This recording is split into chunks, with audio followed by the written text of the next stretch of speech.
하고 계셔야 되겠죠, 그죠? 그래서 빠지신 분들은 좀 개별적으로 복습을 하셔서 좀 꼭 읽어두시기 바랍니다.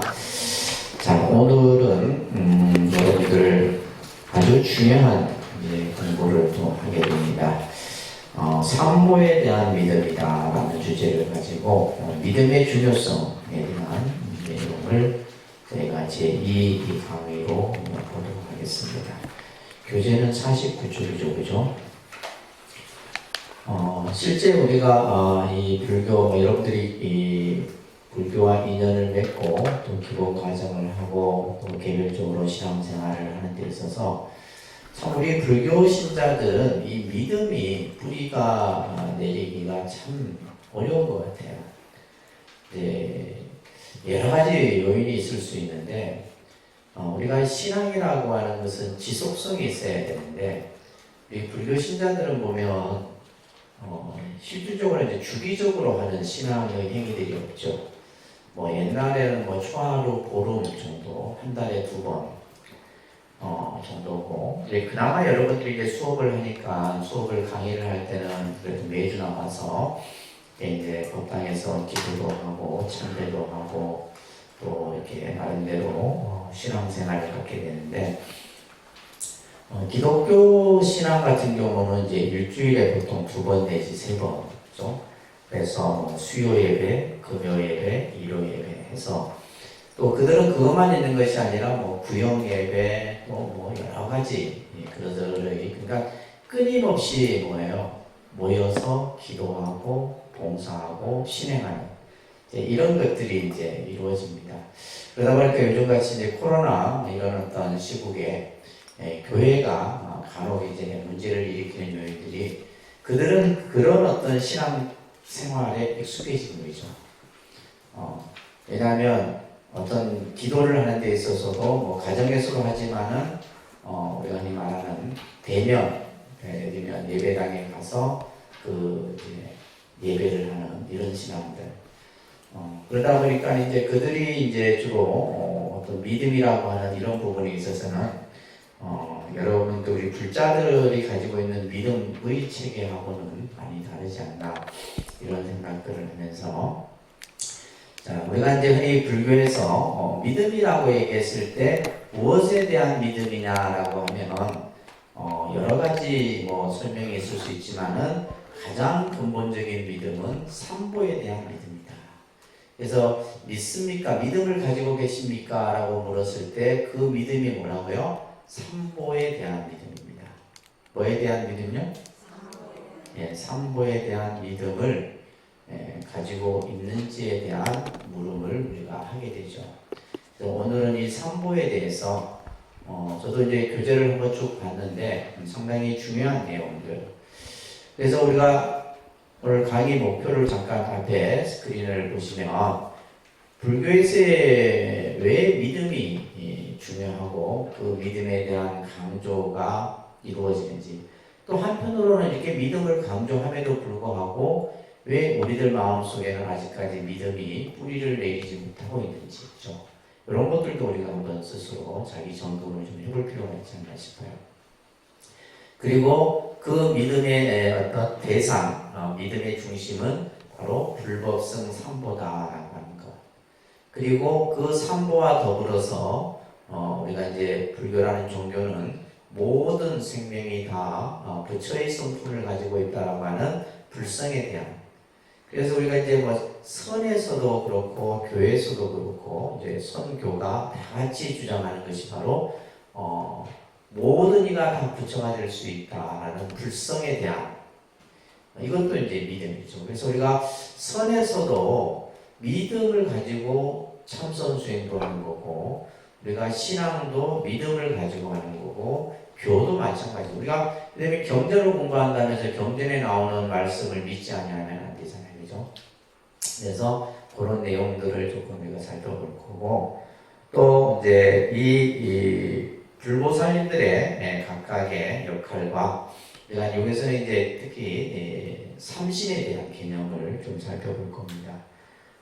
그러면서 이제 기독교에서 말하는 신과 또 우리 이제 어떤 신중의 의미들을 함께 이해하는 그런 시간들을 갖도록 하겠습니다. 자, 그러면 이제 교재 한번 보시겠습니다. 믿음이란 무엇이냐? 불교에서의 믿음. 자, 첫 줄에 참 중요한 말을 하고 있어요. 우리가 종교라고 하는 것은 또 하나의 어떤 신념 체계를 우리들에게 갖도록 해줍니다. 우리들이 살아가는 어떤 삶의 가치, 또 여러분들의 어떤 인생의 어떤 목표, 이런 것에 대한 신념 체계들을 종교가 만들어주죠. 그래서 우리는 어떤 학습을 통해서, 교육을 통해서 여러 가지 또 지식을 습득하고 함으로써 자신의 어떤 삶의 어떤 가치 체계를 만들기도 하지만은 종교 신앙을 통해서 여러분들이 앞으로 삶을 어떻게 살아야 하는지, 그죠? 그래서 삶의 방향을 결정하는 또한 중요한 역할을 하는 것이 바로 종교다. 그래서 어떤 종교를 믿느냐에 따라서 여러분들의 삶의 방향이 달라지는 겁니다. 삶의 가치가 달라지는 거예요. 그래서 우리가 예를 들면 종교가 원체 다양하고, 그죠? 불교만 해도 여러 종파가 있고 색깔이 다 다릅니다. 뿐만이 아니라 이제 불교뿐만이 아니라 기독교 하고 등등해서 우리나라에 존재하는 종교의 수가 이루 헤아릴 수가 없죠, 그죠? 그래서 어떤 종교를 믿느냐에 따라서 우리의 인생 가치가 또한 달라질 수 있다. 그런데 이제 불교라는 종교는 우리가 앞에서도 공부했듯이, 그죠? 어떤 맹목적인 믿음, 강요적인 믿음을 얘기하잖아요. 예를 들면 믿지 않으면 지옥 간다 이런 말들은 없잖아요, 그죠? 믿고 안 믿고는 누구의 선택이에요? 여러분들의 선택인 거예요. 그러니까 이러다 보니까 사실은 그 믿음에 대한 믿음을 강조하지만은 믿지 않는다 해서 어떤 불이익에 대한 얘기를 하지는 않아요. 왜냐하면 그 불이익은 믿지 않는 사람의 몫이기 때문에, 예를 들면 믿지 않는다 해서 부처님이 여러분들에게 벌을 주고 신중히 여러분들을 해하고 이런 내용은 없다는 거예요. 근데 이제 서양 종교는 믿지 아니하면, 그죠? 어떤 신이 벌을 내리는 이런 내용들이 주를 이루고 있는 거죠. 그래서 교재에도 지금 설명하고 있듯이 우리가 이제 불교라는 종교는 직접 여러분들이 체험을 통해서, 그죠? 또 합리적인 이해를 하고, 또 예를 들면 이제 확실한 어떤 신념을 통해서 이 종교의 믿음이 여러분들 가치 체계 속에 자리를 갖게 되는 겁니다. 그렇기 때문에 불교는 열린 마음으로 교의를 숙고하고, 그러니까 열린 마음으로 교의를 숙고한다는 것은 생각을 열고, 그죠? 폭넓은 어떤 지식을 바탕으로 해서 부처님의 가르침들을 하나하나 이해하고, 또 그것을 우리가 이제 또 점검하고 생각하고, 그래서 이성적 점검과 판단을 통해서 우리는 이제 종교를 선택해야 되고, 그 종교를 선택하고 올바른 불자로서의 행동을 해야 된다. 그러한 불자로서의 이제 삶을 우리가 살아가는 데 있어서의 첫걸음이 바로 뭐냐? 바로 믿음이다라는 거죠. 그래서 그 믿음이 그냥 믿음이 아니라 바로 이해를 바탕으로 한 믿음이에요. 그래서 맹목적이고 무조건적인 믿음이 아닙니다. 그래서 맹목적이고 무조건적인 믿음은 나중에 우리가 쉽게 말해서 맹신에 빠지게 되고, 그죠? 잘못된 믿음에 빠지게 된다. 그래서 여러분들이 불교를 공부하는 이유 또한 올바른 이해를 바탕으로 해서 그 믿음을 갖추어 나가는데, 그것을 우리가 이제 뭐라 하느냐? 바로 신해라는 말을 쓰죠. 그죠? 신해. 그래서 신해라고 하는 것은 믿는다고 해서 그냥 맹목적으로 믿는다 해서 다 되는 것이 아니라, 그것을 바르게 이해하고 또 그것을 바르게 믿고, 그것을 통해서 우리는 어떤 종교의 믿음이라는 것이 갖춰지게 되는 거죠. 50페이지 보시게 되면 너무나 유명한 부처님의 경구입니다. 다같이 소리내서 한번 같이 읽을게요. 믿음은 도의 근원이며 공덕의 어머니이다. 모든 선한 법을 무럭무럭 자라게 하며 의심의 그물을 끊고 애착을 벗어나 열반의 위 없는 길을 활짝 열어준다네. 그래서 첫 구절 믿음은 뭐예요? 도의 근원이며 공덕의 어머니다. 바로 믿음이라고 하는 것이 여기서의 믿음은 뭐예요? 올바른 믿음입니다. 맹목적이고 무조건적인 믿음이 아니라 올바른 믿음이에요. 그 믿음은 바로 뭐다? 도, 깨달음의 근원이 된다. 깨달음을 이루는 데 있어서 믿음이 뿌리를 내리지 않고서는 깨달음을 우리가 성취할 수 없는 거예요. 또한 이 믿음을 통해서 우리는 뭘 쌓아나가는 거예요? 공덕. 공덕의 어머니라고 하는 것은 어머니는 한없이 베푸는 거거든요.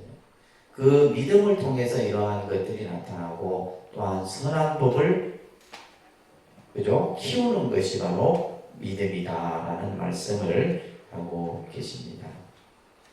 그래서 불교는 깨달음에 대한 이제 믿음을 강조하고 있는데, 자, 여러분들 두 번째 단락에 보시게 되면 믿음이라는 것은 우리가 이제 불교에서의 깨달음에 대한 믿음은 뭐냐면 나도 부처가 될 수 있다는 믿음, 나도 깨달음을 얻을 수 있다라고 하는 믿음을 분명하게 이제 불교는 얘기를 합니다.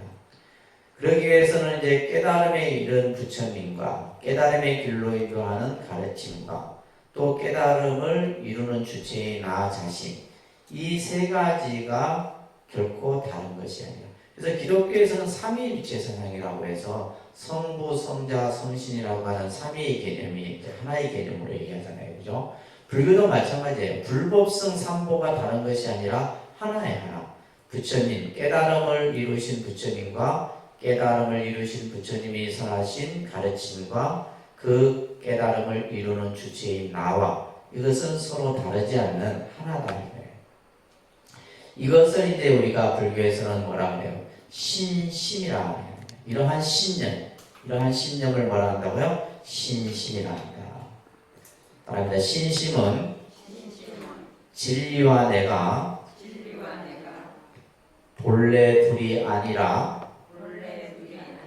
하나라는 것을 깨달은 부처님에 대한 공경이고 나 자신도 그와 같은 깨달음을 얻을 수 있다는 확고한 믿음이다. 확고한 마음이다. 그죠? 이것이 바로 우리가 말하는 신심이에요. 그래서 단순히 우리가 이제 믿는 마음이다 하는데 그 믿는 마음이 무엇이냐라는 것을 여러분들이 이제 정확하게 이해를 해야 되겠죠. 그죠? 무엇을 믿느냐? 그죠? 부처님에 대한, 또 부처님의 가르침에 대한, 또 내가 그 가르침을 통해서 나도 또한 부처가 될 수 있다라는 믿음. 이 믿음이 이제 우리가 여러분들이 신앙생활을 통해서 그러한 믿음들을 갖추어 나가야 되는 거죠. 그래서 이제 우리가 불교의 신앙 체계를 얘기할 때 지금 요 스크린에 나와 있듯이 신의 행정이라고 하는 얘기를 합니다. 그죠? 신의 행정이라고. 그래서 불교의 신앙은 첫째 신과 해, 그죠? 이 신과 해라고 하는 것은 이것은 같은 거죠. 같은 거예요. 그 다음에 행과 실천과 정득은 결국 실천을 통해서 우리가 정득을 이룰 수 있는 거죠. 따라합니다. 신의 행정. 그래서 불교의 신앙은 신의 행정의 체계다. 이렇게 여러분들이 이해를 하셔야 돼요. 불교 신앙의 체계는 신의 행정이다. 그러니까 신의 행정이 갖춰지지 않는 것은 우리가 믿음을 가지고 신앙생활을 한다 알 수 없는 거예요. 그래서 이제 화엄경도 그렇고 모든 경전에서 또 불교라는 종교가 불교뿐만이 아니죠. 이 믿음을 가장 근본으로 얘기를 하는 겁니다. 믿음을 가장. 그래서 저희 은사스님도 이제 우리 상자들 불명을 지을 때도 이제 제가 신공이지만은 신을 이렇게 쓴 것이 이제 그런 의미예요. 저한테 처음 법명을 지어주면서 믿음이 굳건해야 된다. 그 믿음이 바로 뭐요? 깨달음에 대한 믿음, 법에 대한 믿음, 내가 성불에 대한 믿음, 그 믿음을 근본으로 한다. 그래서 이제 우리 사행 같은 경우는 신본, 믿음이 근본이다 해서 신본이라고. 저는 공을 믿으라 이런 뜻이 아니고 그 믿음인데 불교의 핵심이 바로 공이다 해서 이제 신공 이런 식으로 있는데, 그래서 믿음이에요. 그래서 이 믿음과, 그죠? 이 믿음을 그냥 믿음만 딱 떨어뜨려서 생각하면 안 되고, 반드시 뭐가 전제된 믿음이에요? 이해가 전제된, 올바른 이해가 전제된 그 믿음이 되어야 된다. 그리고 나서 이제 그 다음에 이 두 개가 갖춰지고 나면은 그 다음에 우리가 하는 것이 바로 실천, 행위죠. 행. 결국 이 두 개가 갖춰졌을 때 뭐가 나타난다? 행이 나타나는 거예요. 그러니까 올바른 행을 할 수가 있는 거죠. 근데 우리가 이제 불자들의 모습을 보면 이 행이 안 되는데, 행이 안 되는 이유가 있어요. 왜? 내가 올바른 믿음과 이해를 갖춰지지 않았기 때문에 행을 할 수가 없는 거예요. 행을 할 수가 없으니까 결국은 우리가 궁극의 목적인 증득의 과정을 이루기는 더더욱더 어렵다는 겁니다. 그래서 불교의 신행을 신의 행징이라는 개념으로서 여러분들이 이해를 하시면서 교재 51쪽에 보시게 되면 저도 개인적으로 좋아하는 경구입니다. 사람은 믿음으로써 거센 흐름을 건너고 방일하지 않는 수행으로 큰 바다를 건넌다. 믿음으로써 거센 흐름이라고 하는 것은 세상의 풍파죠. 그래서 우리가 믿음만 있으면 어떠한 역경, 시련, 고난 이것을 다 이겨낼 수 있는 거예요. 그래서 우리가 믿음이 약하기 때문에 조금만 뭐 하다가 이제 그냥 주저앉아 버리죠. 신앙생활을 하다가도 그냥 포기를 하고 오래 지속하지를 못해요. 근데 여러분들이 이제 꾸준하게 묵묵하게 오랜 시간을 해야지만 이제 그 신앙의 맛을 알 수가 있는데, 그냥 뭐 순간 잠시 그냥 번개불 꿈꿔 먹듯이 어떤 사람 보면 1년을 막 열심히 다니는데 그 다음부터는 안 다녀요. 이런 분들이 많아요. 그래서 꾸준하게, 그래서 믿음을 통해서 뭐를 건널 수 있다? 거센 흐름. 거센 흐름은 뭐예요? 고난, 풍파, 인고의 그러한 역경의 시간들을 이겨내고 방일하지 않는 수행으로 게으르지 않는 거죠. 그죠? 방일이라는 것은 게으른데 게으르지 않는 수행으로서 여기서의 바다는 뭐예요? 생사의 바다예요. 생사의 바다. 그러니까 바다를 건넌다라는 것은 뭐예요? 해탈의 길로 나아갈 수 있다. 그래서 우리가 이제 게으르면 공부를 할 수가 없는 거죠. 부지런해야 돼요. 부지런해야 됩니다. 그래서 방일하지 않는 수행으로 큰 바다를 건너고 정진으로서 괴로움을 이겨내고. 정진은 뭐예요? 이것 또한 방일과 같은 말입니다. 내가 뭔가 열심히 우리가 예를 들면 여러분들의 삶이 이제 어느 정도 여유가 있고 조금 이제 시간적인 여유가 있으면 뭐예요? 그때부터 마음상 번뇌가 생기는 거예요. 마음상 번뇌가 아니더라도 아침 눈 뜨면서 저녁 잠잘 때까지 뭔가 해야 돼. 부지런히. 그래서 좀 여유가 생기면 우리가 이제 여러 가지 문제들이 생기는데, 정진으로서 괴로움을 이겨내고 지혜로서 청정해진다. 참 좋은 말입니다. 그죠? 스타니파타에 나오는 경우인데, 마음이 안정됨이 없으면 바른 가르침을 알아듣지 못한다. 그래서 우리가 마음이 다 편안한, 마음이 안정되어 있는 상태에서 우리가 부처님 법을 들어도 그것을 이해할 수 있는 거예요. 그래서 신심이 동요한 자는 누구예요? 아직 믿음이 갖춰지지 않는 자에게는 지혜가 일어날 일이 없는 거죠. 자, 그 밑에 대지도론의 말씀도 여러분들 꼭 기억해 주세요. 불법의 바다는 불법의 큰 바다. 그래서 부처님의 법을 대해에 비유합니다. 불법을 뭐에 비유한다고요? 큰 바다에 비유합니다. 그래서 그 대해는 우리가 바다라고 하는 것은 얼마나 넓고 깊습니까? 그 넓고 깊은 그 부처님의 가르침은 믿음으로써 들어가며 지혜로써 그것을 갖는다. 이런 이제 좋은 부처님의 경구들이 경전마다 설해지고 있는 겁니다. 자, 이런 말씀들을 우리가 새기면서, 그러면 앞에서도 말씀드렸듯이 불교에서의 믿음은 뭐다? 삼보에 대한 믿음이다. 뭐에 대한 믿음요? 삼보에 대한 믿음. 무엇을 믿습니까? 여러분들 절에 다니면서 무엇을 믿느냐 하면 그냥 뭐 부처님을 믿는다 이러면 3분의 1만 정답이고 그죠? 나머지는 틀린 거예요. 무엇을 믿냐면 부처님과 부처님의 가르침과 승가를 믿고 의지합니다. 이렇게 답을 해야 돼요. 그냥 짧게 대답하면 삼보를 믿습니다. 삼보에 대한 믿음을 가지고 제가 절에 다니고 있습니다. 이렇게 답을 하셔야 돼요. 그래서 이 삼보에 대한 믿음. 자, 교재 51쪽에 밑에 보시게 되면 다른 종교를 믿던 부처님 당시 때도 마찬가지예요. 부처님 법이 아닌 다른 가르침을 믿는 이들을 외도라 이렇게 불교에서 얘기한다고 그랬어요. 그죠? 다른 종교처럼 뭐 이단이다 뭐 이런 표현을 안 쓰고 불교에서는 뭐다? 외도다. 외도. 불법이 아닌 가르침을 외도인데 이러한 외도의 가르침을 믿던 사람들이 부처님께 귀의하는 이런 이제 내용들이 경전에 보면 많이 나와요. 그래서 이제 쉽게 말해서 우리가 이제 요즘 말로 하면 개종을 한 거죠. 개종. 내가 예를 들면 외도의 가르침을 믿다가 부처님 설법을 듣고 부처님께 가르침에 귀의를 하게 되는데 그래서 여기서 이제 귀라는 말이 표현 나오는 거예요. 귀의. 귀자는 돌아갈 귀자, 의자는 의지할 의자, 귀의한다. 우리가 이제 이 귀라는 말, 돌아가 의지합니다. 그죠? 돌아가 의지합니다. 뭐에 의지한다는 거예요? 부처님 법에 의지하고 당신께 귀합니다. 귀의. 그래서 우리가 이 기도할 때 나무라는 말이 귀라는 말이라고 그랬어요. 그죠?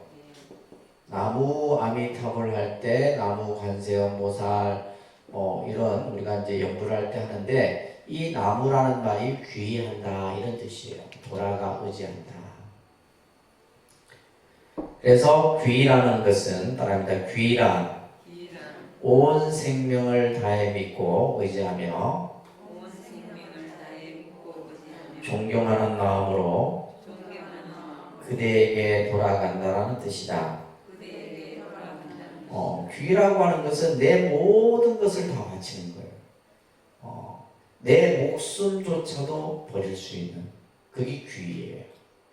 그래서 우리가 예불을 할 때도 항상 지심기명례 이렇게 하잖아요. 지심기명례가 바로 그 지심기명례가 귀라는 뜻을 함축해 주는 거예요. 내 모든 것을 다해서. 그러니까 우리가 예를 들면 지심이라는 말이 내 모든 마음, 그죠? 온 정성, 그것을 내가 다 해서 내 목숨까지도 당신께 다 바친다. 그래서 우리가 이제 종교라는 것이 불교뿐만이 아니라 우리가 예를 들면 다른 종교들 같은 경우는 정말 목숨까지도 내놓죠. 그래서 우리가 순교라는 말이 그래서 생긴 거잖아요. 내가 믿는 그 신을 위해서 내 목숨까지도 버리는 그런 부분들이 이제 강조가 되는데, 그러니까 불교에도 이제 그러한 이제 믿음들이 있는 거죠, 그죠? 그래서 우리가 나무라는 말, 귀라는 말, 지심, 귀명이라는 말, 이런 말들을 우리가 기도 중에 합니다. 자, 그래서 귀의한다라고 하는데 그 귀의 대상이 바로 누구냐? 불법승 삼보다라는 겁니다. 그죠? 삼보에 귀의한다. 자, 여러분들 교재 52쪽에 보시게 되면, 자, 우리는 그냥 우리가 아까 공부 시작하기 전에도 삼기를 하고 또 기도를 할 때도 삼기를 하고 합니다. 그래서 여러분들이 가정에서도 기도하기 전에 반드시 해야 되는 것이 제일 먼저 삼귀를 먼저 하셔야 돼요. 항상 내가 가정에서 경을 읽거나 또 뭐 기도를 한다거나 할 때 제일 먼저 하는 것이 바로 뭐다? 삼귀예요. 삼귀는 뭐예요? 여러분들 매일 하잖아요. 거룩한 부처님께 귀합니다. 거룩한 가르침에 귀합니다. 거룩한 승가에 귀합니다. 이게 불교 신앙의 가장 핵심이에요. 이 세 가지 믿음이 없이는 신앙은 성립되지 않는다라는 거예요. 그래서 우리 스님들이 부처님 전에 공양을 올릴 때도 삼기부터 해요. 삼기부터 하고 그래서 여러분들도 가정에서 기도할 때도 마찬가지로 삼기를 기본으로 하셔야 돼요. 자, 보시게 되면 부처님께 귀한다는 것은 뭐냐? 그죠? 부처님을 내 스승으로, 내게 가르침을 주신 스승으로 섬기며 의지하는 것이 바로 부처님께 귀한다는 거예요. 부처님. 그래서 사실은 우리가 이제 이 이전에 이미 뭘 먼저 여러분들은 이해가 된 상태예요. 부처님이 어떤 분인지 다 알고 계시죠? 지금 제가 예를 들면 부처님을 의지하고 부처님께 귀한다. 이렇게 지금 설명을 하지만은 그 이전에 여러분들은 뭐예요? 부처님이 어떠한 분인가가 내 마음속에 이미 다 차리잖아요. 그래야지 그분에 대한 뭐가 생기는 거예요? 귀심이 생기는 거지. 우리가 예를 들면 부처님에게 절을 하고 예배하고 공양을 올리는데 그분을 모르고 어떻게 예배를 하고 공양을 올릴 수 있느냐. 그래서 가장 중요한 것이 부처님의 생애를 여러분들이 잘 이해하는 것이 중요한 겁니다. 1학기 때 다 배우셨잖아요. 그죠? 1학기 때 우리 하고 기본과정 때도 하고 늘 이제 공부를 해왔습니다. 그래서 부처님에 대해서 내가 그분에 대해서 그분의 삶, 그분의 가르침, 그분이 남긴 흔적. 그래서 이제 우리 불자들이 부처님의 그 인도 성지순례를 한번 하면서 부처님의 발자취를 한번 되짚어보고 이렇게 하는 겁니다. 그래서 그분을 늘 생각하는 거죠. 그분의 모습, 그분의 삶의 흔적들, 그죠? 그래서 우리가 부처님께 귀한다라고 하는 것은 부처님을 자신의 스승으로 섬기고 그분을 의지하는 것이 바로 부처님께 귀하는 것이고, 법에 귀한다라는 것은 무슨 의미예요? 부처님, 그분이 말씀해 놓으신 가르침을 우리는 따라서 생활하고 그분의 가르침을 의지하는 것. 그죠? 왜? 그분의 가르침은 우리를 늘 행복으로 이끌기 때문이에요. 우리를 괴로움으로부터 벗어나게 해줄 수 있는 가르침이기 때문에 그 가르침을 우리는 믿고 따르고 의지한다. 이렇게 이해를 하셔야 됩니다. 그리고 이제 마지막이 승가에 귀한다 라고 하는 것은 이제 바로 수행 공동체를 이루는 승가를 믿고 따르는 그러한 의미들을 우리가 이제 이해를 해야 되는데, 그래서 귀라고 하는 것은 지극한 마음으로 믿고 따르는 거예요. 자, 합장하시고 한번 자 눈을 감고 이 삼기를 다시 쭉 간절하게 지극한 마음으로 이제 생각하면서 한번 같이 합니다. 거룩한 부처님께 귀의합니다. 큰 소리로 따라하세요. 거룩한 부처님께 귀의합니다. 거룩한 부처님께 귀의합니다. 거룩한 가르침에 귀의합니다. 거룩한 가르침에 귀의합니다. 거룩한 스님들께 귀의합니다. 거룩한 스님들께 귀의합니다. 이렇게 이제 우리가 기도를 하거나 법당에 처음 왔을 때, 여러분들이 법당에 들어와서 예를 들면 부처님께 삼배의 예를 올리기 전에 먼저 이 삼기부터 다 이렇게 하는 거예요. 이런 것들이 이제 신앙생활 속에 그대로 녹아 있어야 돼요. 네, 여러분들이 하면서도 어색하지 않고, 그죠? 자연스럽게 그냥 그들이 이제 교회 다니는 이들이 늘 성부, 성자, 성신의 이름으로 기도하나이다. 늘 아주 자연스럽게 그런 것들이 몸에 배어야지만 여러분들이 제대로 된 신앙을 할 수가 있는 거예요. 자, 그래서 부처님께 귀한다라고 하는 것은 부처님을 그분을 알아야죠. 그분을 알아야지 그분께 귀하는 마음이 생길 거예요. 또 우리가 가르침에 귀한다라는 것은 그분이 어떤 말씀을 하고 어떤 가르침을 우리에게 그죠? 소개해 주었는가. 그러니까 여러분들이 이제 우리가 기본 과정이나 전문 과정에서는 그러한 기본적인 내용들을 배우는 거고, 좀 더 이제 여러분들이 공부를 더 하기 위해서는 이제 경전을 공부하면서 실질적인 부처님의 그 말씀 한마디 한마디 이런 것들을 직접 우리가 보고 배우고 실천하는 거죠. 또 우리가 이제 예를 들면 부처님과 부처님의 가르침이 있다 하지만 그분의 어떤 가르침을 현실 속에서 실천하는 이들이 바로 스님들이잖아요. 그래서 스님들의 수행의 모습을 보고 여러분들은 또 믿음을 가지고 또 스님들께 귀하는 이런 마음들을 일으키게 되는데 바로 이 삼귀가 그래서 중요한 겁니다. 자, 52쪽에 보시게 되면 부처님께서는 삼보품이라고 하는 증일라암경에 다 같이 한번 소리내서 읽습니다. 눈으로 읽으면 여러분도 읽으라면 안 읽잖아. 집에 가서 한 10번씩 읽으라면 안 읽으시니까. 자, 첫 번째로 부처님을 받들어 섬기면 그 구절 같이 한번 읽습니다. 첫 번째로 부처님을 받들어 섬기면 가장 존귀하여 더 높은 것 없고 다음으로 법을 받들어 섬기면 탐욕이 없어지고 집착도 없어진다. 현자와 성자의 승가 공동체를 공경하고 받들면 이는 가장 좋은 법밭이니 그런 사람은 제일 가는 지혜가 생겨나 제일 먼저 복을 받으리라 라는 이제 삼보품에 나오는 말씀인데, 그래서 이 세상에 가장 존귀하신 분, 그죠? 그 부처님을 우리가 가장 받들고 섬기면 이보다 더 존귀하고 높은 것은 없다 이 말이에요. 또한 부처님의 법을 받들면 여러분들이 세상을 살아가는 데 있어서 탐욕과 집착으로부터 벗어날 수 있고, 또한 승가의 공동체를 공경하고 받들면 이 승가의 공동체는 여러분들에게는 복을 짓는 그러한 복밭과 같은 곳이에요. 그렇기 때문에 우리가 이 삼보를 받들고 공경함으로써 우리에게는 지혜가 생기고 또한 복을 받을 수 있는 그러한 모습들이 나타난다. 이런 얘기들을 하고 있죠. 그죠? 자, 밑에 보시게 되면 이제 이러한 삼보가 종교 행위로서 다양하게 나타나요.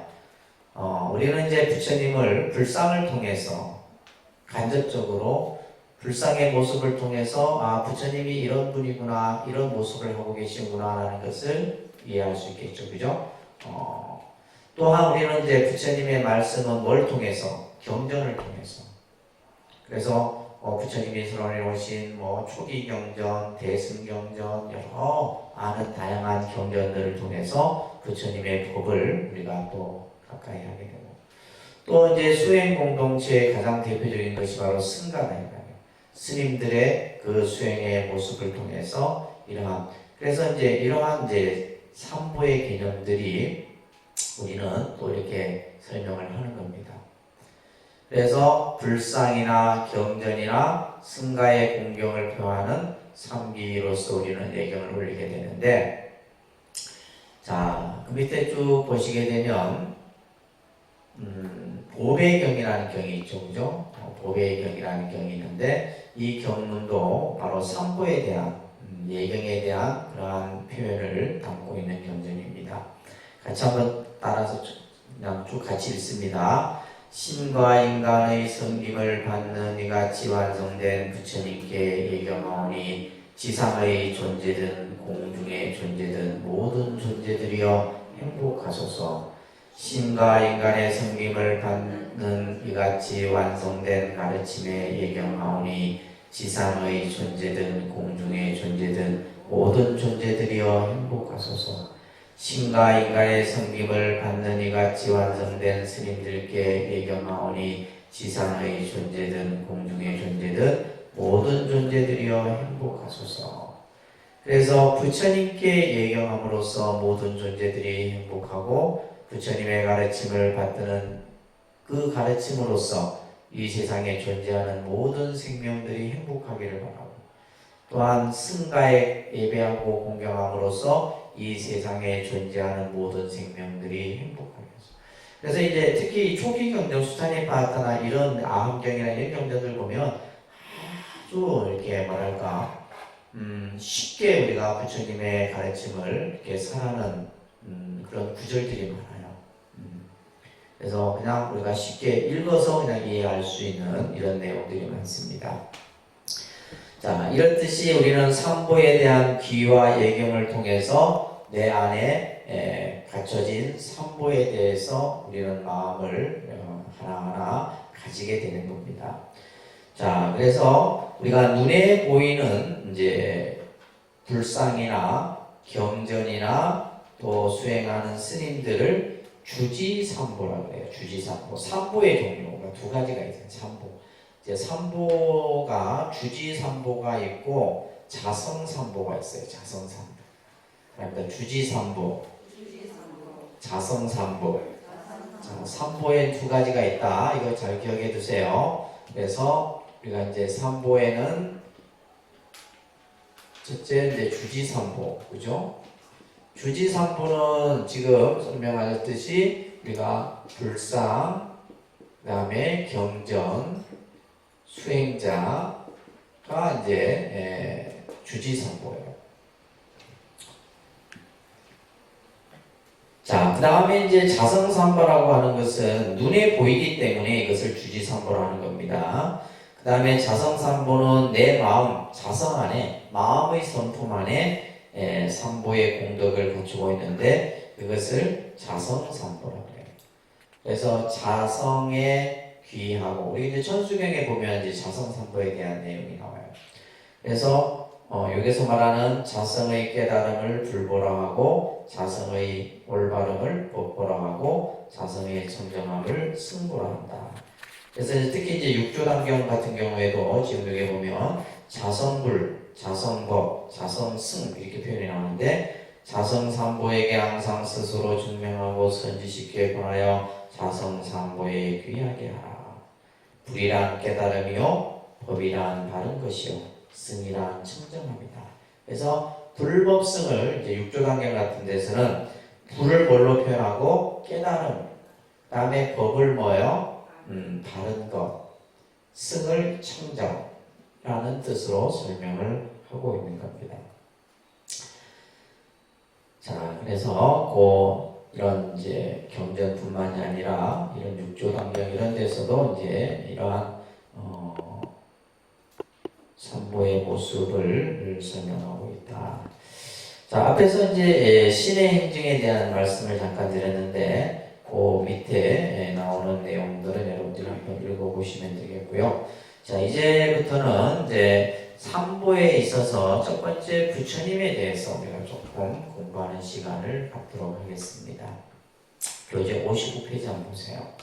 자, 뭐 여러분들 여러 번 들었던 내용이죠, 그죠? 우리가 이제 부처님 이렇게 했을 때는, 그러니까 우리 말로 그냥 표현한 표현이죠, 부처님. 원래 이제 우리가 이제 정식으로 표현하면, 인도 말로 표현하면 붓다잖아요. 붓다, 그죠? 그래서 보통 이제 부처님을 고타마 붓다 이렇게 부른다고 그랬어요. 고타마. 고타마는 이제 부처님의 성입니다, 그죠? 성 고타마 붓다. 그러면 서가모니는 뭐예요? 서가모니 불. 우리가 서가모니 불 같은 경우는 서가모니는 샤카족, 종족을 붙여서 샤카족의 성자이신 부처님. 이게 이제 그 용어 표현들이 굉장히 다양해요. 그래서 이제 예를 들면 부처님을 뭐라 한다고요? 붓다 이렇게 해요. 보통 초기 경전이나 저 남방이나 이런 데서는 전부 붓다라는 말을 씁니다. 붓다. 그래서 고타마 붓다. 앞에 이제 고타마라는 성을 붙여서 이제 붓다라는 쓰는데, 이 붓다를 이제 중국에서는 이것을 뭘로 한 거예요? 불타 이렇게 했다, 그죠? 불타. 그러니까 이것은 이제 붓다를 그냥 중국 한자로 표현한 거예요. 그러면 이 붓다라는 불타나 붓다가 가지고 있는 의미는 뭐예요? 그냥 깨달으신 분이다, 깨달은 분이다 이런 뜻이에요.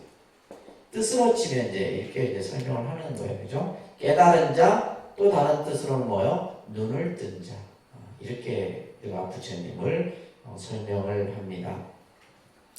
그런데 이제 부처님을 두 가지의 관점에서 여러분들이 이해를 하셔야 돼요. 자, 이게 중요합니다. 자, 불교에는 정말 많은, 너무나 이 다양한 부처님의 모습이 있고, 또 실제 우리가 경전에도 보면 많은 부처님이 등장을 합니다. 그래서 다른 종교는 그 신앙의 대상, 귀의 대상이 하나이기 때문에 크게 문제가 안 돼요. 근데 불교는 너무나 부처님에 대한 이런 그 설명이나 내용들이 방대하기 때문에, 그래서 사실은 어떻게 보면 이것을 이해하지 못하면 신앙으로도 혼돈이 생길 수 있다, 이런 얘기예요. 혼돈이 생길 수. 아직까지도 아마 여러분들은 정체성이 딱 확립이 안 되어 있을 수도 있어요. 그러니까 예를 들면 막 헷갈리는 거지, 쉽게 얘기해서. 어느 자리 갔더니 막 그냥 약사 얘기를 하고, 어느 자리 갔더니 아미타불만 하고, 우리 독립선언도 관세음보살을 했다가 막 서가모니불을 했다가 막 지장보살을 했다가 막, 그죠? 예, 근데 여러분들이 앞에 1학기 때도 조금 공부하셨고 기본 과정에서도 공부했고 했어요. 근데 아직까지 이제 이해가 정확하게 개념이 안 돼 있죠. 자, 그러면 우리가 부처님을 어떻게 보느냐? 첫째는 뭐냐 하면, 부처님 하면 서가모니 부처님이 먼저 여러분들이 떠오르셔야 돼요. 불교에서의 부처님은 누구다? 서가모니 부처님이에요. 불교에서의 부처님은 누구예요? 불교를 창시한 분이기 때문에 서가모니 부처님이에요. 그죠? 또 서가모니 부처님은 이거는 뭐 전설의 인물도 아니고, 그죠? 어떤 설화적 인물도 아니고 역사적 인물이에요. 우리 인류 역사상 현존에 있던 분이다. 또 불교의 창시자이고. 그래서 여러분들이 이제 부처님 이렇게 하면 이제 첫째는 바로 이제 서가모니 부처님이에요. 그러니까 서가모니 부처님을 이렇게 우리가 얘기할 때는 교재도 나와 있듯이 이것은 서가모니불, 서가모니불은 고유명사예요. 서가모니불이 둘이 아니잖아요. 서가모니불은 하나다 이 말이에요. 하나고, 그래서 이제 우리가 부처님을 이야기할 때는 보통 서가모니 부처님. 부처님의 가르침 했을 때는 뭐요? 서가모니 부처님의 가르침이에요. 그러면 우리가 승가라고 했을 때 서가모니 부처님의 가르침을 배우고 따르는 수행 공동체를 승가라 얘기를 하는 겁니다. 그래서 뭐 예를 들면 누가 뭐라 하든 여러분들의 부처님은 누구다? 서가모니 분이에요. 그래서 우리가 맨날 예불 할 때 사바, 교주, 시아, 본사, 서가모니를 하는 거예요. 이거는 공통된 그 예불문의 형태거든요. 예를 들면 뭐 천태종이 됐든 태고종이 됐든 무슨 종이 됐든 뭐 불교의 여러 종파가 됐든 간에 그 가장 사바의 교주는 누구예요? 서가모니불이에요. 우리의 교주는 서가모니불이다. 우리의 스승은 누구다? 서가모니불이에요. 왜 이렇게 망설여? 우리의 스승은 누구예요? 서가모니 부처님이에요. 서가모니 부처님입니다. 그래서 이제 이 서가모니 부처님인데 요 밑에 이제 꼭 설명들이 나와요. 여러분들이 이제 다 공부했던 내용들이에요. 그래서 서가모니는 샤카족의 출신이고, 그죠? 또 우리가 이제 그 성은 고타마였기 때문에 보통 이제 샤카무니 해서 이제 샤카족의 성자 이렇게 해서 이제 불려지게 됩니다. 그래서 이제 우리가 이 서가모니 부처님을 우리가 얘기한다. 서가모니 부처님, 여러분들 부처님에 대해서 삶을 설명해 줄 수 있어야 된다 말씀드렸어요. 그죠? 이분의 삶을 한번 여러분들이 한번 되짚어보고 그분의 삶의 행적들을 이해할 필요가 있어요. 자, 51페이지 보시게 되면 부처가 뭐냐? 부처라는 뜻이 뭐냐라고 했을 때 이 경문이 참 중요한 경문이에요. 나는 알아야 할 것을 알았고 닦아야 할 것을 이미 닦았으며 버려야 할 것을 이미 버렸다. 그러므로 브라만이여 나는 깨달은 사람 부처입니다. 브라만은 신을 얘기합니다. 그러니 신이시여 나는 깨달은 사람 부처입니다. 그 부처라는 것은 뭐예요? 알아야 할 것을 이미 알았고 닦아야 할 것을 이미 다 닦았고 버려야 할 것을 이미 다 버렸다. 그래서 완성된 자다. 이렇게 표현하는 거예요. 부처님을 뭐예요? 이 완성된 자. 가장 어떻게 보면 인간으로서 가장 완성되신 분이 바로 부처님이다라는 거예요. 그래서 서가모니 부처님은 그분의 삶을 보게 되면 늘 중생을 위한 삶이었어요. 서가모니 부처님의 삶은 중생을 위한 삶이에요. 여러분들의 삶은 누굴 위한 삶이에요? 자식을 위한 삶이잖아요. 자식을 위한 삶. 근데 서가모니 부처님은 중생을 위한 삶을 한평생 사신 거죠. 자, 그래서 이제 우리가 부처님 하면 고유명사의 개념으로 서가모니 부처님을 먼저 항상 기억하셔야 되고, 두 번째는 이제 보통명사로서 우리가 부처님을 이해하는 거예요. 보통명사는 뭐예요? 누구나가 다 이제 그 이름을 붙일 수 있는 겁니다. 그래서 보통명사로서의 부처님을 보는 경우는 뭐냐 하면, 그러니까 누구나가 깨달음을 이룬 이들을 전부 뭐라 그래요? 부처님이라 하는 거예요.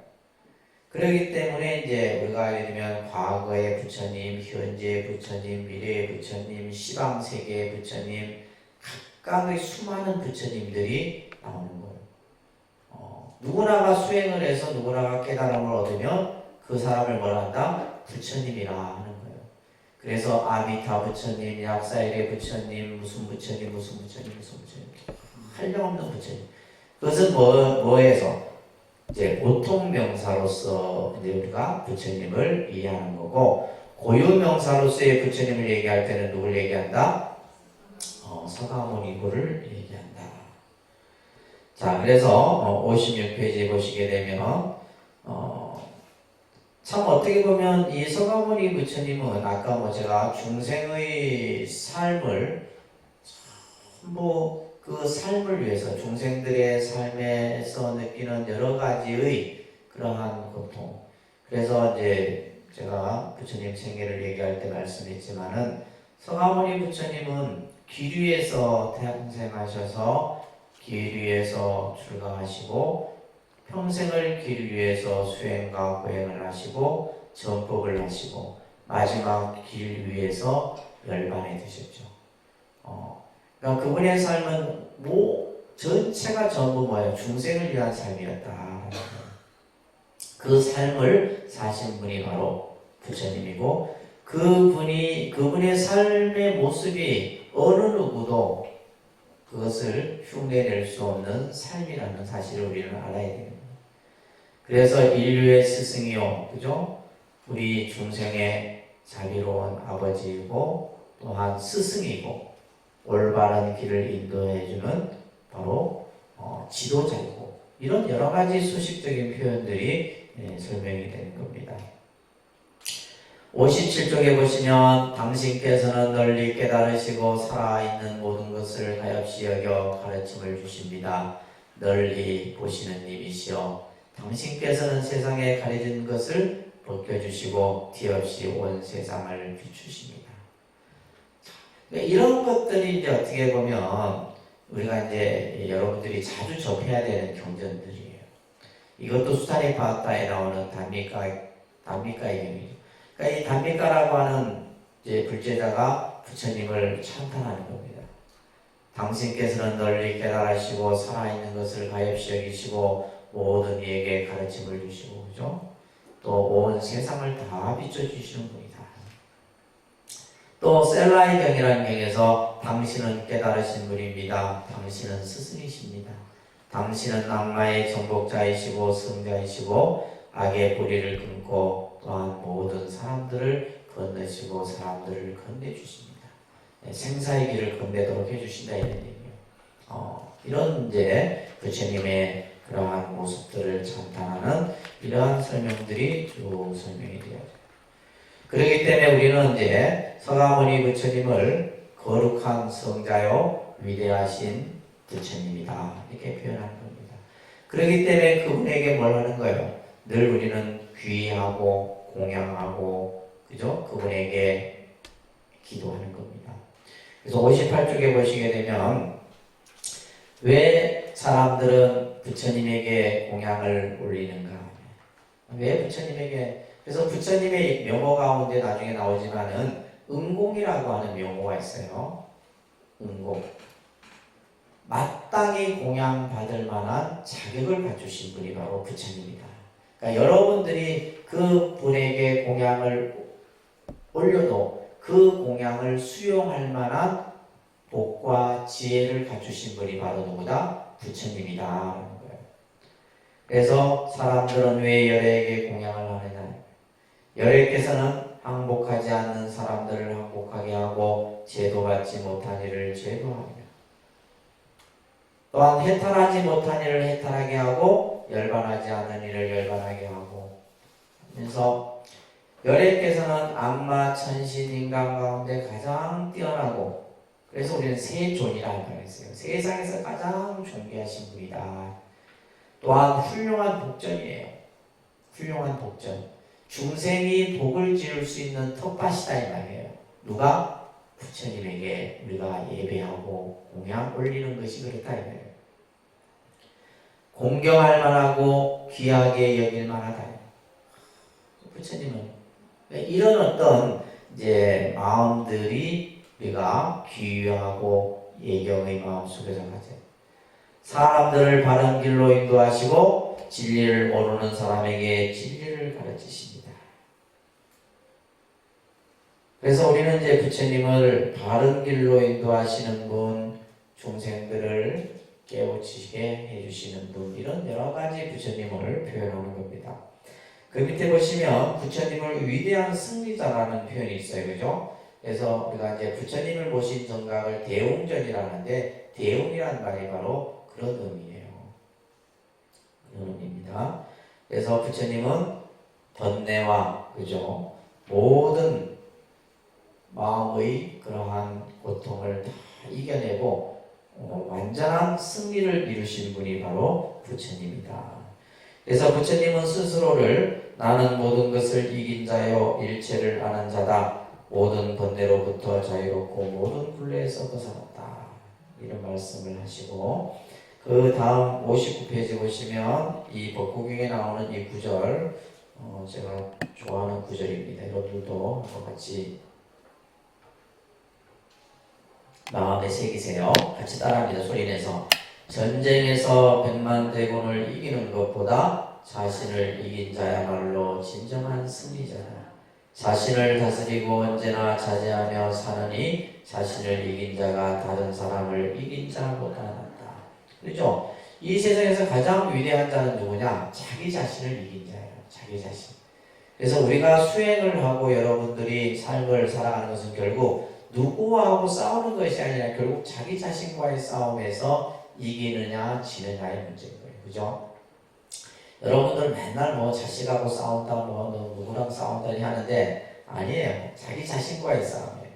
그래서 자기 자신을 이긴 자가 가장 위대한 승리자다.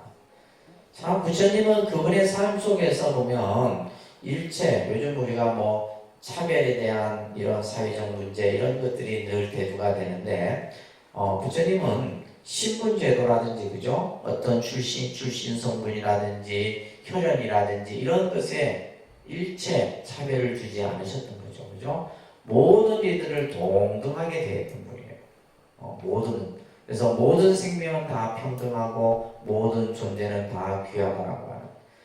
그래서 이제 부처님의 제자 가운데 뭐 우발이라든지 주의반특가 이런 이들도 전부 다 성자의 반열에 오를 수 있었다 이 말이에요. 이런 것들에 대한 얘기들이 경전을 통해서 우리가 전해지고 있죠, 그죠?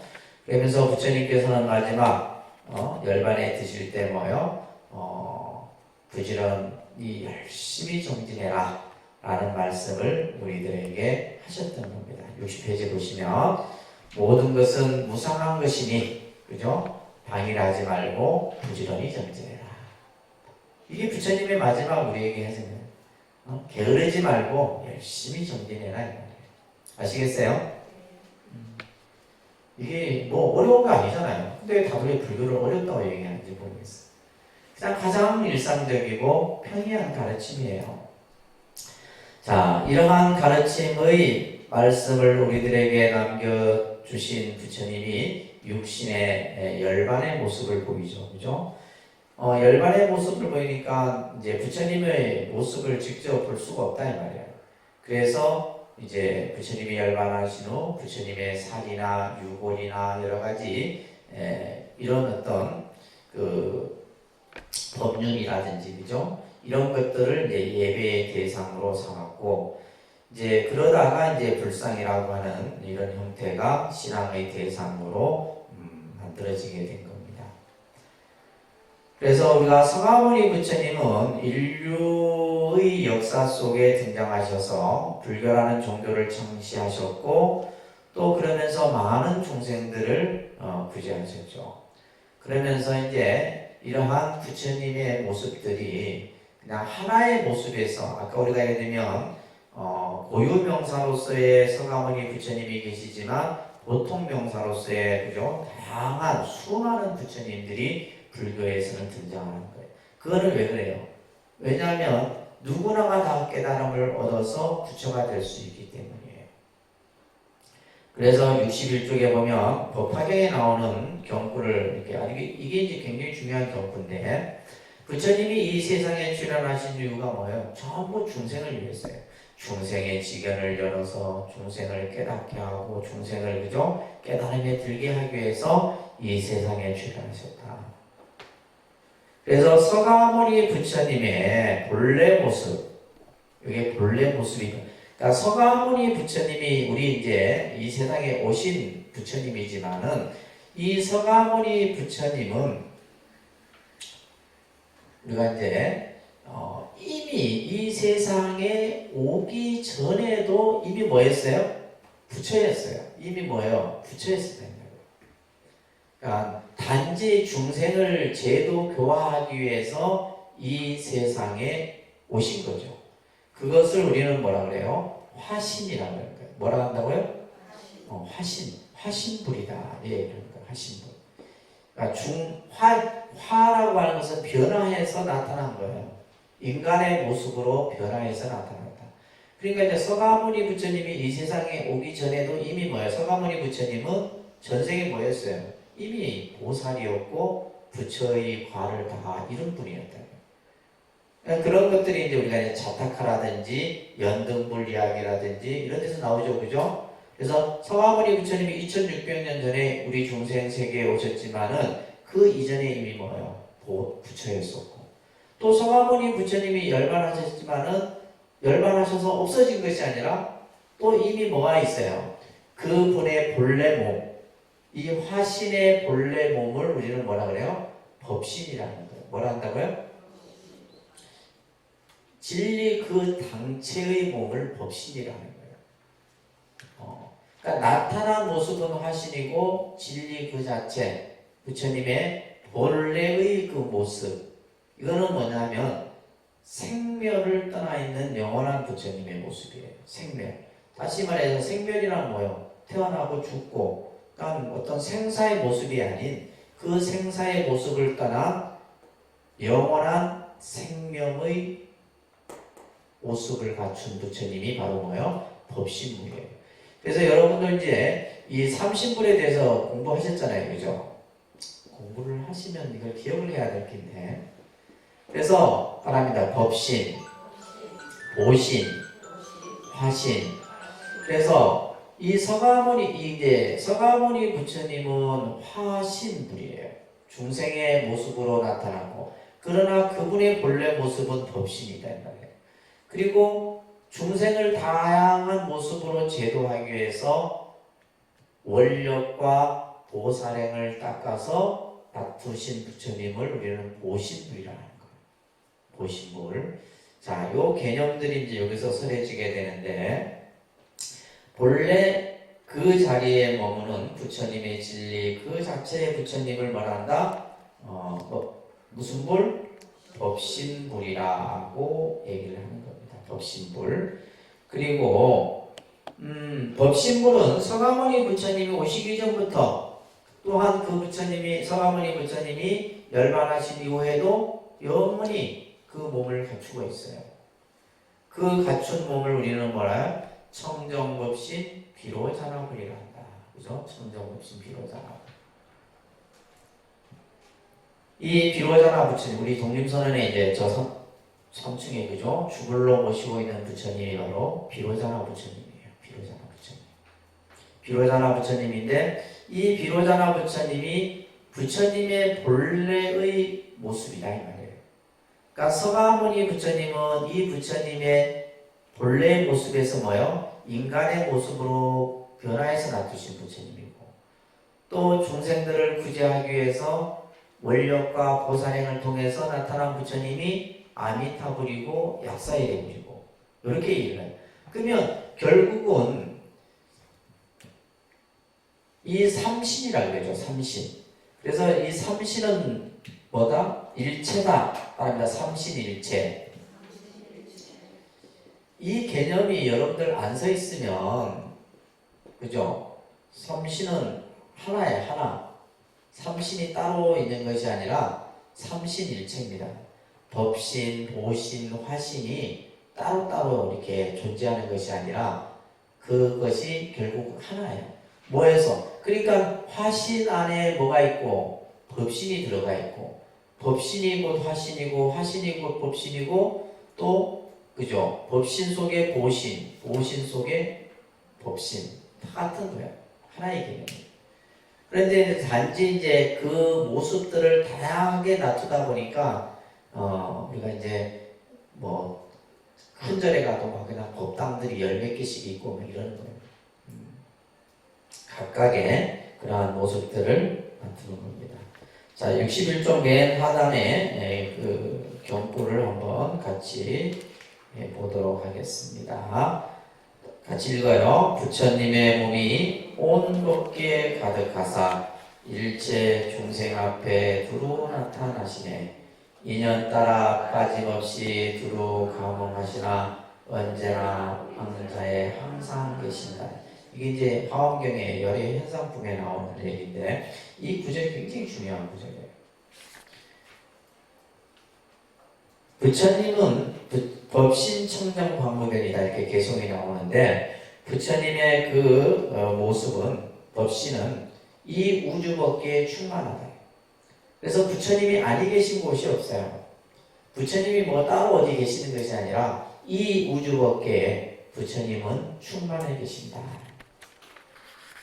이걸 여러분들이 뭐 하라는 거예요? 믿으라는 거예요. 부처님에 대한 지금 믿음을 공부하고 있잖아요. 그죠? 부처님에 대한 지금 우리가 믿음에 대한 공부를 하고 있는데 부처님은 이 우주법계에 두루 충만해 계시다는 거예요. 그러면서 일체 중생 앞에 두루 나타난다. 중생이 응하면 부처님은 여러분들 앞에 항상 나타나십니다. 그래서 우리가 예를 들면 기도할 때 그죠? 서가모니 불을 부르고 아미타 불을 부르고 약사열의 불을 부르고 그 부처님을 명언을 다 부르게 되면 그 부처님은 여러분들 앞에 항상 그 몸을 놔두시는 거예요. 그래서 중생 앞에 두루 나타나시네. 인연 따라 빠짐없이 두루 감응하시나. 그 각각의 중생의 인연 따라 나타나서 그 중생에게 뭐예요? 감응이라는 말은 뭐예요? 가피를 내려주시는 거예요. 중생들이 원하는 바에 따라서 가피를 내려주시는데 그러나 그 법신은 어디에 있다? 항상 보리자에 항상 앉아 계신다. 그래서 우리가 이제 이 법신불은 그죠? 진리의 그 당체의 몸이고 화신불을 우리는 뭐라 그래요? 1100억 화신 뭐라 그래요? 서가모니불이라는 거죠. 그죠? 그러잖아요. 1100억 화신 서가모니불을 이렇게 표현합니다. 그러니까 1100억 화신 서가모니불. 우리가 서가모니 부처님을 화신불이라고 하는 거예요. 근데 이 화신불이 한 분의 부처님이 아니라 1100억의 몸을 나타내요. 그러니까 아까도 얘기했듯이 우리가 그냥 고유명사로 했을 때는 그 역사상 현존했던 분은 한 분의 서가모니 불이지만 보통 명사로 했을 때는 뭐요? 누구나 다 부처가 될 수 있죠. 수행을 통해서 다 깨달음을 얻을 수가 있어요. 그 변화한 모습이 1100억의 몸이에요. 그래서 우리가 여러분들 보면 무슨 천불명호, 만불명호 이런 이제 부처님 명호집이 있잖아요. 그럼 그 부처님들이 전부 다 뭐예요? 서가모니 부처님의 화신불이에요. 서가모니 부처님의 화신분들입니다. 각각의 뭐 경전에 나오는 뭐 만불보다 더 많죠. 그래서 아미타경 같은 데 보면 불가설 불가설 불찰 미진수불이다. 이게 무슨 말이냐면 부처님의 수가 겐지스 강의 모래수만큼 많다 이래요. 또 겐지스 강 하니까 또 그죠? 나 해운대 모래보다 많다 이 말이에요. 해운대 백사장에 있는 모래수만큼 많은 것이 바로 부처님이에요. 그러니까 부처님은 셀 수 없어. 불찰 미진수불이다 이렇게 해요. 이해되시겠죠? 그래서 천백억 하신 서가모니불이라. 그렇지만 그 부처님은 중생이 원하는 것이면 언제든지 나타나시지만 그 법신은 항상 보리자에 항상 앉아 계신다. 자, 우리가 깨달음을 이루기 위해서는, 그죠? 부처가 되기 위해서는 서원을 세우고 수행을 해야 돼. 이게 중요합니다. 서원을 세우고 수행을 해야 되는데, 그러한 수행의 과거로서 나타난 부처님을 우리는 보신불이라 한다. 무슨 불요? 보신불. 따라합니다. 원만보신, 노사나불. 그러니까 노사나 부처님은 수행의 원력과 수행의 과거로서 나타나신 부처님이에요. 그래서 가장 우리가 이제 대표적인 원만보신 노사나불인데 우리가 이제 이해하기 쉽게는 뭐요? 아미타불, 약사예불 이런 부처님이 보신불에 해당돼요. 예를 들면 아미타불이나 약사예 부처님 같은 경우는 수행 원력을 통해서 수행의 완성을 이루어서 이루신 부처님이기 때문이에요. 자, 그래서 법신불, 보신불, 하신불이다. 자, 여기 보시면 법신불은 뭐예요? 영원한 진리의 몸으로서의 부처님이라고 했어요. 이것을 따라합니다. 청정법신 비로자나불. 비로자나불. 그러니까 여러분들 우리 법당의 3층에 비로자나불이 있어도 저 부처님이 어떤 부처님인지 모르고 매일 절만하면 되겠어요? 안 되겠어요? 알고가 우리가 이게 믿음이라는 것은 이해가 없이는 절대 믿음이 생길 수 없어요. 그냥 하는 믿음은 뭐예요? 맹목적인 믿음이 되고 그거는 잘못된 믿음으로 갈 수 있는 거예요. 그래서 이제 왜 제가 이제 사실은 요 2층에 모셔진 부처님이 서가모니불이라서 2층에 지금 우리 설법전에 모셔진 부처님이 서가모니불이거든요. 그래서 이제 3층에 사실은 이제 그 비로자나 부처님을 제가 모신 거예요. 근데 지금 우리 2층에 또 양옆에 원불은 관음지장 원불이에요. 알고 있어요? 관음지장 원불입니다. 그래서 서가모니불하고 관음지장 원불이라서 그래서 3층에는 이제 그 중앙입체불하고 이제 원불들이 전부 5불은 삼신불에다가 약사 그 다음에 아미타불을 해갖고 5불로 이렇게 구성이 되어 있어요. 지금 이제 모셔져 있죠, 그죠? 나중에 이제 우리가 11월 달 되면 500불 원불이 모셔지게 되면 그 5불이 삼신불에다가 누구? 약사, 아미타불 이렇게 해서 5불이 돼요. 그러니까 쉽게 얘기해서 우리 삼천법당은 삼신불이 다 갖춰진 법당이 돼요. 삼신불이. 나름대로 이제 머리를 쓴 겁니다. 머리를 써갖고 안 그랬으면 그냥 뭐 보통 이게 2층에 이렇게 서가모니불 이렇게 없었으면 서가모니 부처님을 보통 본조불로 해서 이렇게 모셨을 텐데 그래도 이제 비로자나 부처님이 법신불이라서 또 비로자나불 같은 경우에 여러분들이 잘 쉽게 예경하기가 쉽지 않아서 모신 겁니다. 자, 그 다음에 보신불은 아까 설명드렸듯이 이 보신불에서 제일 중요한 것이 바로 뭐예요? 원을 세우는 거예요. 원력.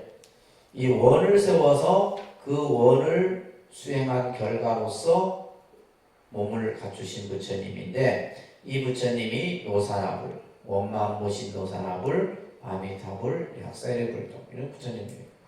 그 다음에 하신불은 뭐예요? 중생의 몸으로 중생을 교화하기 위해서 인간의 몸을 놔두신 부처님. 그래서 서가모니 부처님은 그죠? 현재의 하신불이고 미륵 부처님은 앞으로 56억 7천만 년 후에 오실 부처님 아니에요. 이분은 이제 미래에 하신 분이에요. 그러니까 그 시기가 오면 다시 또 중생의 모습으로 중생을 구제하기 위해서 몸을 놔두신 분이 바로 미륵불이죠. 이런 식의 개념으로 이해를 하셔야 됩니다. 아셨죠? 자, 우리가 그러면서 이러한 삼신불의 개념을 우리는 잘 이해를 하고 있어야 하면서 그 다음에 열의 시포에 대한 설명이 조금 언급이 되는데 이것은 이제 여러분들이 다 한번 기본 과정 때 배우셨던 내용들이에요. 자, 이 스크린 화면에 보시게 되면 위사카라고 하는 청신녀에게 부처님이 이렇게 얘기합니다. 위사카여, 여기 성스러운 제자는 다음과 같이 여기를 반복해서 기억한다. 이런 그분 세종께서는 아라한이며 빠르게 깨달은 분이며 영지와 실천한 분이며 피안으로 잘 가신 분이며 세간을 잘 알고 계신 분이며 가장 높은 분이시며 가장 사람을 길들이는 분이며 하늘과 인간의 스승이며 부처이며 세존이다. 그가 이와 같이 열애를 반복해서 기억할 때 마음이 고요해지고 기쁨이 솟아나고 마음의 오염이지. 그러니까 부처님의 명호를 부르게 되면, 그죠? 부처님의 명호를 다 이렇게 부르고 있으면 마음이, 그죠? 편안해지고 그 마음 속에서 기쁨이 솟아나고.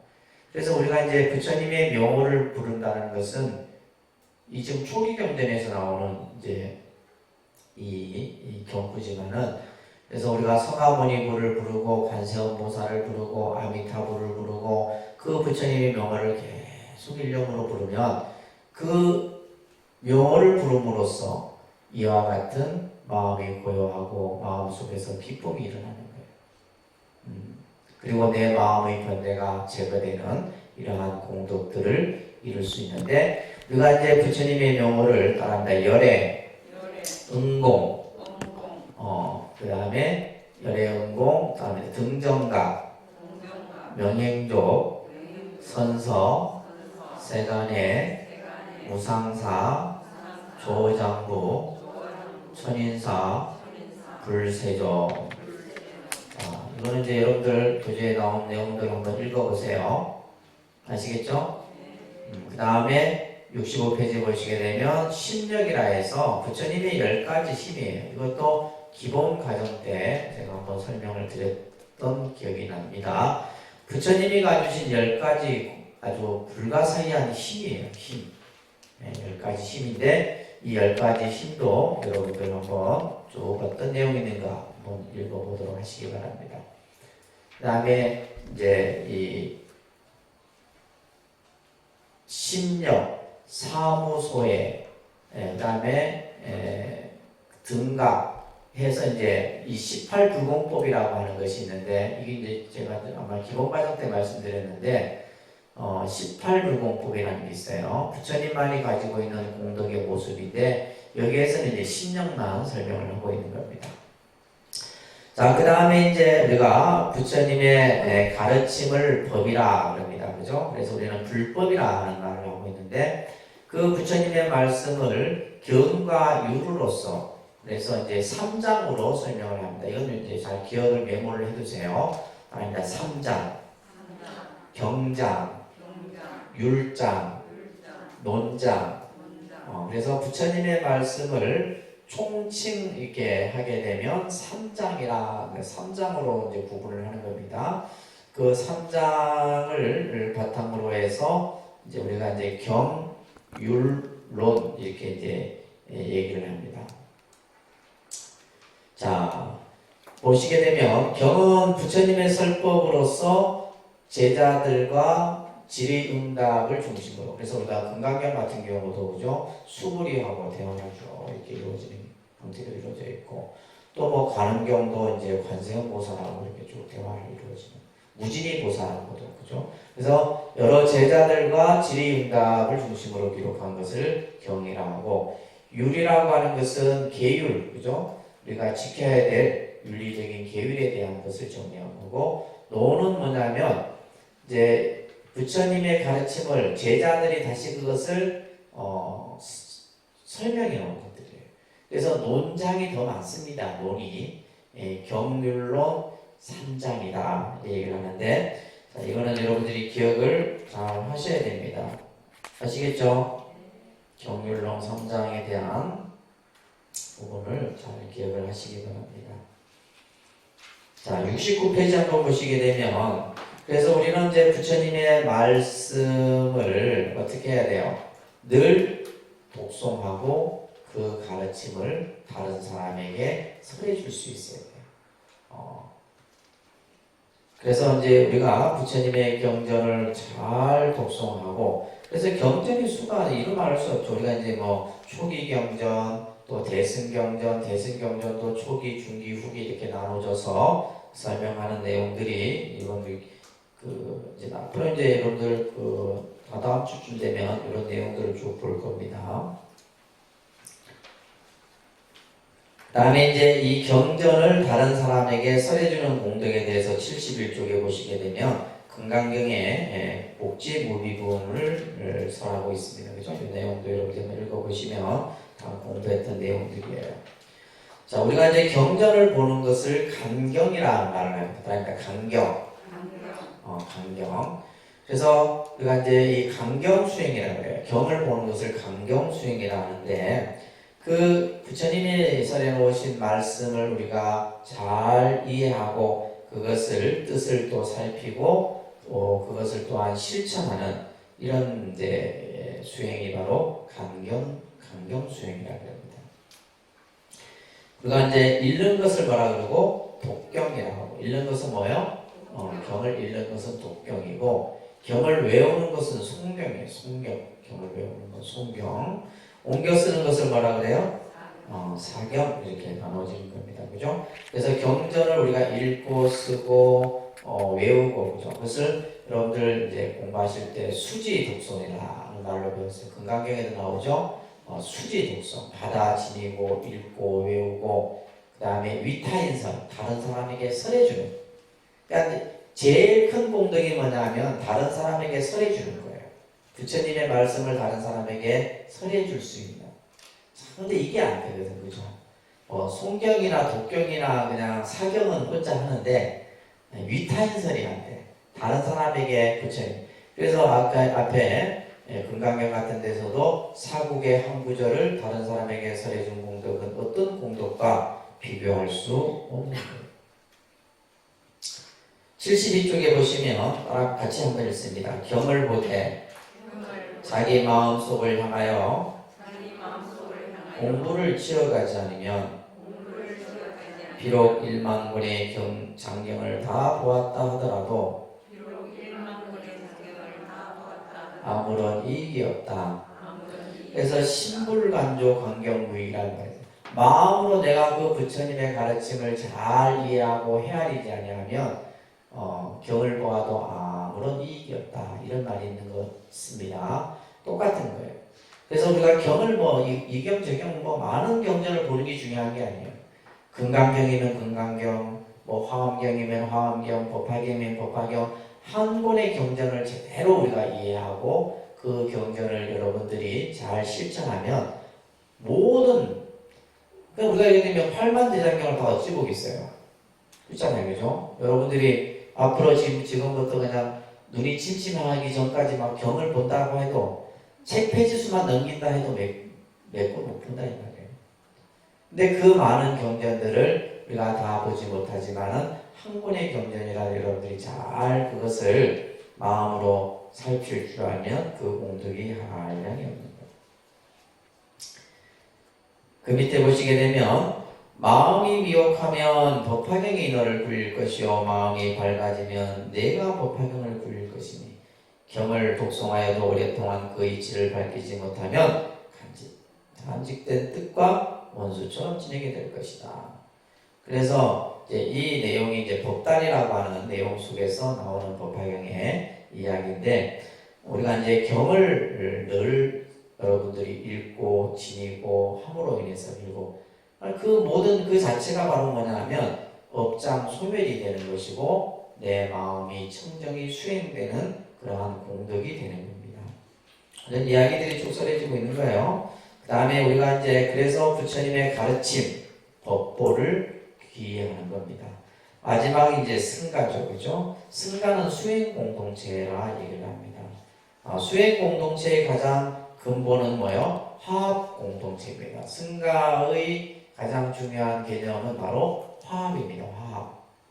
그래서 산스크리트어로 상가는 단체, 무리라는 뜻인데, 그래서 이 뜻은 이제 화합 중이라는 말로도 설명을 합니다. 이러한 승가의 기원은 우리가 이제 녹약원에서 오비구를 부처님이 제자로 받아들이면서 바로 녹약원이라고 하는 곳이 뭐가 성립이 된 곳이라고 그랬어요? 삼보가 성립된 곳이 녹약원이잖아. 최초의 설법이 이루어졌는데 그때 이제 부처님과 부처님의 가르침과 오비구가 이제 갖춰지게 되죠, 그죠? 자, 승가는 보면 뭐 현전승가, 사방승가 이런 개념들이 있어요. 4명 이상의 이제 하루 이내의 거리에서 4명 이상의 스님들이 모여 있으면 그것을 현전승가라고 하고, 또 이제 지역과 관계없이 이제 뭐 예를 들면 대한민국 안에 있는 승가를 사방승가라 이렇게 얘기를 하는 겁니다. 이런 구성들이고, 이러한 이제 승가의 형태가 사부대중 공동체로서 우리가 흔히 이제 사부대중을 하면 비구, 비구니, 우파세, 우파니, 그죠? 이런 이제 형태의 모습으로 갖춰지게 된다. 이런 내용들까지 여러분들. 그래서 우리가 이제 승가에 있어서 가장 중요한 것이 바로 뭐다? 화합이다라는 거 꼭 기억하세요. 그래서 화합으로서 모든 것을 이루어 나가는 것이 바로 승가입니다. 그래서 우리가 불법성